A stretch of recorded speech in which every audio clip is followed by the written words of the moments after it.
媽咪，多謝你日日都煲湯俾我飲啊！不過有時飲得太多，反而會對身體造成負擔㗎。吓？煲湯水滋補嘅喎，我特登落足料，早2日仲用咗金華火腿同埋菜乾，你細個最中意飲嘅喎。其實金華火腿、菜乾或者罐頭呢啲都本身好高鈉㗎啦。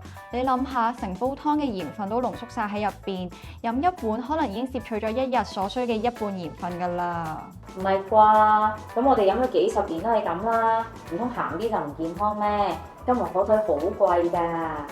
貴同健康係兩回事嚟㗎。呢啲醃製嘅食品為咗可以保存得耐啲，落咗大量嘅鹽，鈉嘅含量自然都會高啦。不如我哋一齊聽下劉醫生點樣講啦。其實我都好中意飲湯㗎，但係咧根據食安中心嘅研究，香港人攝取鈉其中一個主要食物類別就係湯水，而攝取越多鈉，高血壓、心臟病、中風同埋腎病嘅機會率就會大大增加。好多香港人好中意煲湯嘅時候加咗一啲加工嘅食物，譬如話金華火腿、鹹蛋等等，所以飲湯嘅時候都要注意翻食材嘅選擇，避免一啲加工嘅食物，用多啲天然嘅材料，落鹽都記住輕手啲啦。